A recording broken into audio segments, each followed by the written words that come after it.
In England, this title, dating back to feudal times, typically only applied to king's favourite, and referred only to privileged male courtiers serving as valets, assistants, or social companions to their male rulers.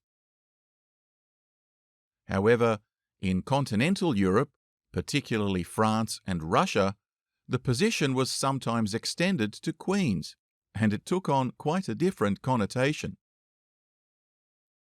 While kings indeed frequently had mistresses and concubines, sometimes even openly acknowledged, queens, on the other hand, given the implications of pregnancy, were typically much more discreet about their infidelities. It's good to be the king.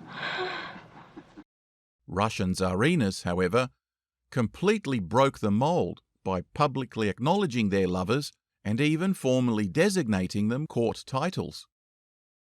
By Catherine's time, it had become somewhat routine for reigning empresses to induct their lovers into official positions. These favourites were richly rewarded for their services and were sometimes placed in key positions within the Privy Council. Their sugar mama, queen, used them to monitor her cabinet ministers in order to ferret out corruption. Often being low-born and having more testosterone than brains, they typically caused ministers plenty of headaches, hindering more than helping good governance, while their rapid accumulation of wealth and rise in status through royal gifts drew outright hostility by many of the patrician class. But this practice also opened opportunities for ambitious courtiers to position their own relatives as candidates for Queen's personal toy boy of the moment. Tsarinas thus never suffered for lack of virile young studs, and it seems they had quite the appetite for them.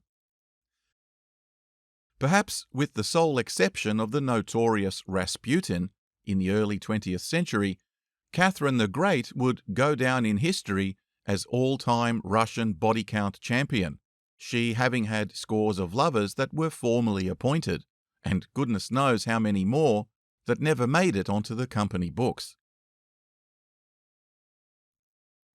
The selection of these companions actually became a subject of court intrigue, and was even formalized into a routine vetting process.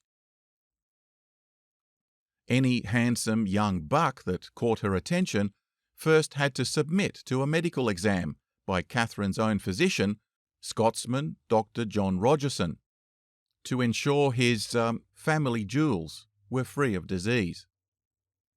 He would then have to pass a, practical exam, strenuously conducted by her trustworthy lady-in-waiting, Countess Praskovia Bruce.